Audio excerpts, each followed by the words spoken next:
मैं अयोध्या नरेश दशरथ पुत्र एवं प्रभु श्री राम का अनुज लक्ष्मण महापंडित महाज्ञानी रावण को गुरु रूप में सादर प्रणाम करता हूं। आयुष्मान भव लक्ष्मण। कहो, अपने जीवन की इस अंतिम बेला में मैं तुम्हारे किस हित की पूर्ति कर सकता हूं? हे महामना, नीति, धर्म, राजनीति एवं समस्त वेद शास्त्रों के ज्ञाता, आप अपने ज्ञान और अनुभवों की दीक्षा से लक्ष्मण के जीवन का मार्ग प्रशस्त करने की कृपा करें। मैं देख रहा हूं लक्ष्मण कि तुम एक योग्य शिष्य की पात्रता लेकर उपस्थित हुए। अस्तु, मैं अपने जीवन के कुछ अनुभव तुमसे अवश्य साझा करूंगा। हे सुमित्रा नंदन,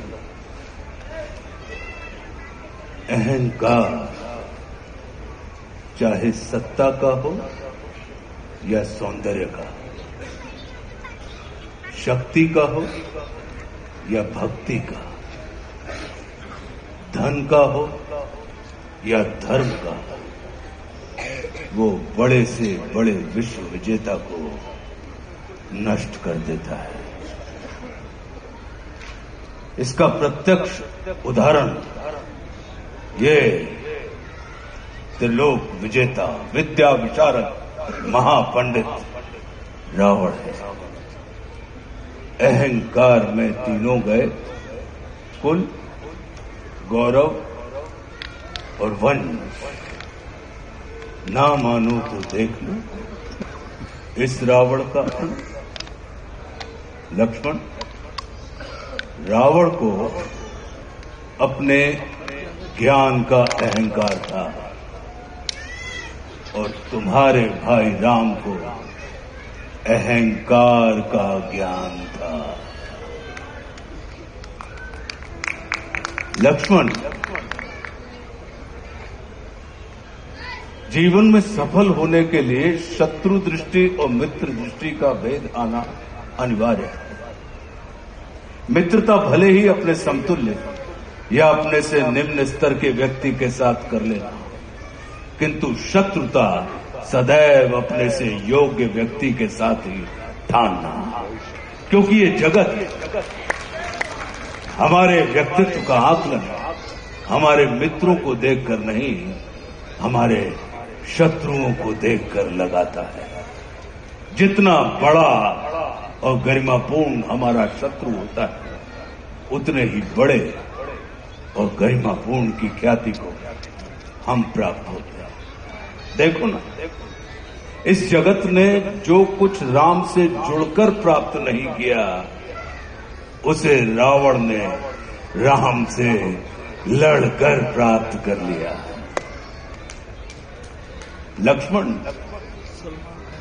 वे हमारे शत्रु ही होते हैं जो हमारे अंदर सुप्त पड़ी हुई ऊर्जा को जागृत करने का कार्य करते हैं। हमारा शत्रु ही होता है जो हमें असुरक्षा से निकालकर सुरक्षा में जाने की प्रेरणा देता है। वो हमारा शत्रु ही होता है जो हमें अपने सीमित वृत्त से निकालकर अपने वृत्त को असीमित करने की प्रेरणा देता है। इसलिए शत्रु तिरस्कार का नहीं, नमस्कार का पात्र होता है। कभी अपने शत्रु को नमस्कार करके देखना, वो तुम्हारा परिष्कार कर देगा। लक्ष्मण, जैसे शरीर को संचालित करने वाला मस्तिष्क आकार में शरीर से बड़ा नहीं होता, गज को संचालित करने वाला अंकुश आकार में गज से बड़ा नहीं होता, वैसे ही व्यवस्था को संचालित करने वाले व्यवस्थापक को कभी भी व्यवस्था से बड़ा नहीं होना चाहिए। ये सारा नीति ज्ञान तुम्हारे भाई श्री राम तुम्हें स्वयं दे सकते थे, किंतु उन्होंने तुम्हें मेरे पास भेजा। जानते हो क्यों? लक्ष्मण, मेरी संस्कृति असुर की है, लेकिन मैं प्रकृति से एक तपस्वी हूं, साधक। और किसी भी व्यक्ति को अपने अंतिम समय में अपनी संस्कृति के अनुसार नहीं, अपनी प्रकृति के अनुकूल कर्म करने चाहिए, तब उसे मृत्यु नहीं, मुक्ति प्राप्त होती है। और राम रावण को मारना नहीं, तारना चाहते हैं। तभी तो उन्होंने मेरे अंतिम समय में मेरी प्रकृति के अनुकूल उपदेशात्मक कर्म करवाकर मेरी मुक्ति के मार्ग को प्रशस्त कर दिया।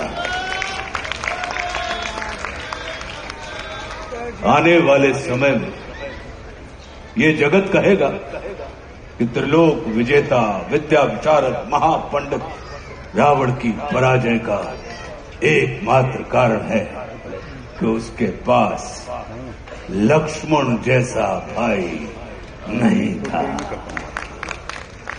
लेकिन इस जगत को ये स्मरण रखना चाहिए कि लक्ष्मण जैसा भाई प्राप्त करने के लिए व्यक्ति को रावण नहीं, स्वयं राम बनना पड़ता है। सदैव अपने भाई राम के अनुगामी रहना।